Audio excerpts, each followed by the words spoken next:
Nakapag-isip ka na ba kung anong mangyayari kapag ang isang hindi kasal na magkasintahan ay bumili ng lupa o bahay ng magkasama pero kalaunan ay naghiwalay? Sino ang may karapatan dito? Maaari bang ibenta ng isa ang bahay ng walang pahintulot ng kabila? Ngayon, pag-uusapan natin ang batas na nagpoprotekta sa inyong mga karapatan. Ayon sa Civil Code ng Pilipinas, ang pagmamay-ari ng ari-arian ng hindi kasal ng magkasintahan ay sumusunod sa mga patakaran na ito.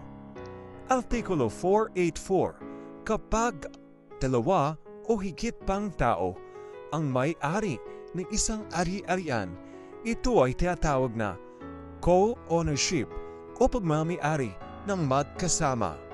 Ikalawang artikulo, ang Artikulo 493. Ang bawat may-ari ay may karapatang ibenta ang kaniyang parte, pero hindi niya maaaring ipagbili ang buong ari-arian na walang pahintulot ng kasamang may-ari. Kung parehong nakapangalan ang magkasintahan sa titulo ng lupa, ito ay automatikong pagmamay-ari nilang dalawa, kahit pa ang isa lang ang mas maraming nagambag sa pagbili nito. Paano kung isa sa inyo ang nagbenta ng buong property nang walang pahintulot ng isa? Iyon ay illegal. Article 491, hindi maaaring baguhin, ibenta o ipagamit ang isang ari-arian ng co-owners nang walang pahintulot ng iba. Lease pendants, isang legal na abiso upang harangin ang pagbebenta ng lupa. Injunction, isang utos mula sa korte upang agad na mapatigil ang bentahan. Kung may balak na ipagbili ang ari-arian ng hindi kasang-ayon, maaari mong pigilan ito sa legal na paraan. Paano kung nagbigay ka ng pera sa pagbili ng property, pero hindi nakalagay ang pangalan mo sa titulo? Pwede ka pa rin maghabol. Ayon sa Article 147 ng Family Code, kapag hindi kasal ang ari-arian na nakuha habang nagsasama ay itinuturing na pag-aari ng dalawa, maliban kung may ebidensya na nag-iisa lang itong binili ng isa. Article 22, Unjust Enrichment. Kung ang isang tao ay nakinabang sa iyong kontribusyon na hindi patas, maaari kang maghabol ng reimbursement. Sa mga aktwal na kaso, pinatunayan ng korte na may proteksyon sa batas ang mga may-ari ng property kahit hindi kasal. Ayon sa kasong Santos vs. CA noong 1996, sinubukang angkinin ng isang lalaki ang lupa, pero sinabi ng korte na ang mga ari-ariang nakuha habang nagsasama ay pag-aari ng dalawa, maliban kung may kasulatan na nagsasabing iba. Ayon sa kasong Agapay vs. Palang noong 1997, napilitan ng isang lalaki na ibalik ang perang ibigay ng kanyang partner dahil hindi makatarungan na makinabang siya ng walang patas na kapalit. Kung may gusot sa pagmamay-ari ng property, narito ang mga legal na aksyon na maaring gawin para pigilan ang pagbebenta.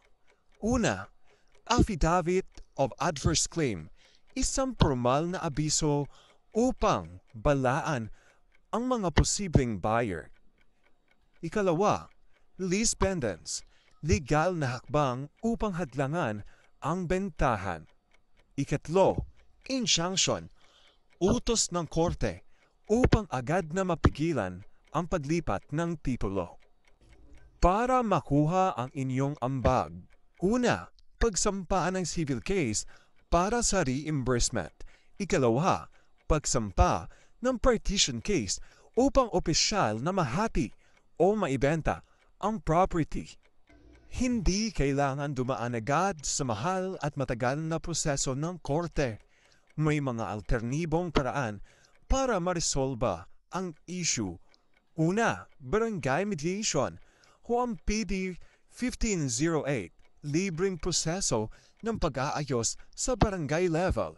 Ikalawa, DOJ o PAO mediation, mabilis na settlement sa tulong ng gobyerno. Ikatlo, ang settlement agreement, isang kasunduan kung saan ang isang partner ay binabayaran kapalit ng pag-aalis ng karapatan sa property na maaring gawing notarize para maging legal. Sa ganitong paraan, mas mabilis, mas mura at mas maayos ang proseso. Sa kabuuan, kung parehong nakapangalan sa titulo, pareho kayong may-ari. Hindi maaaring ibenta ng isa ang buong property nang walang pahintulot ng isa. May karapatan kang humingi ng reimbursement sa perang na ibigay mo. Lease pendants, injunction, at adverse claim ay mga legal na protection mo. ADR o Alternative Dispute Resolution ay mas mabilis at mas murang paraan ng pag-aayos. Kung may legal na issue tungkol sa pagmamay-ari ng property, laging kumonsulta sa isang abogado para maprotektahan ang inyong karapatan. Salamat sa panonood. Kung nakatulong ito sa iyo, huwag kalimutang i-like, i-share, at mag-subscribe para sa iba pang legal tips. May tanong ka? I-comment lang sa ibaba at sasagutin natin yan.